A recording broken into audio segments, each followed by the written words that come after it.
Ok.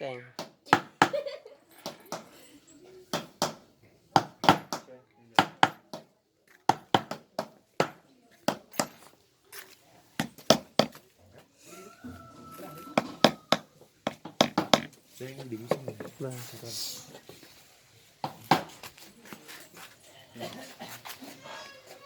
Cái gì gì còn nữa? Cái gì? Đó.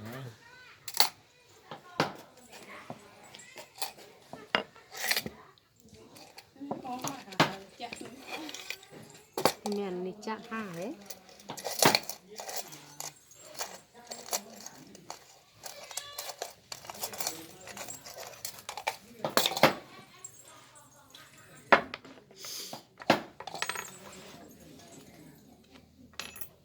Kìm chút phơi quá.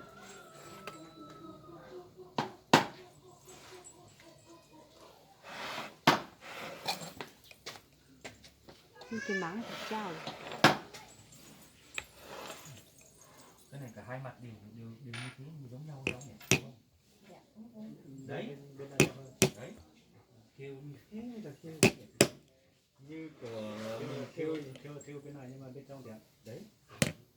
Bên đều đẹp ấy. Bên nào cũng đẹp luôn. Nhưng mà bên trong đẹp. Là dùng bên trong.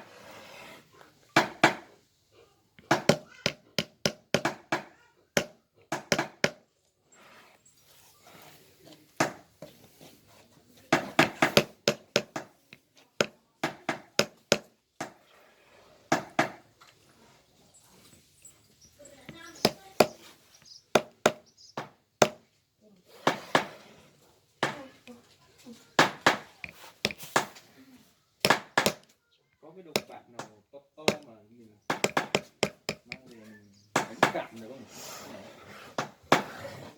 Mua về làm đánh cảm. Cái đấy bây giờ hiếm lắm, bây giờ không có đâu. Toàn là người nơi khác đến mua hết rồi. Xỉu linh, ít xỉu linh.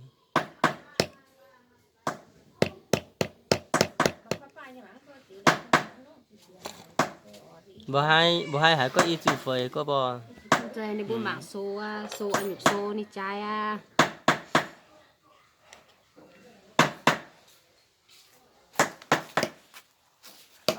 Chao được anh.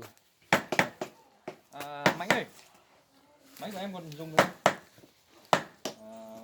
Bây giờ để anh ấy về nhà anh ấy đổ vào máy của anh ấy để anh ấy dựng ở trên máy của anh ấy. Đến một cái hình xong để anh về anh làm ở đây. Tôi có nhiều thấy đấy. Thay ra thay vào lại về đây.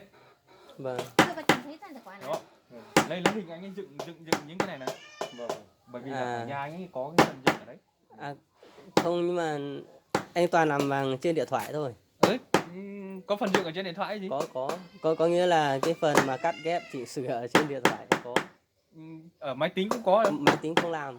Máy tính không làm. Thế mà Vâng. em Hường bảo anh có ở trên phần mềm. Không. Chỉ làm KineMaster kia thôi. Làm ở trên điện thoại gì? Thế thì ngồi đây làm luôn cũng được. Được mà. Làm đây luôn.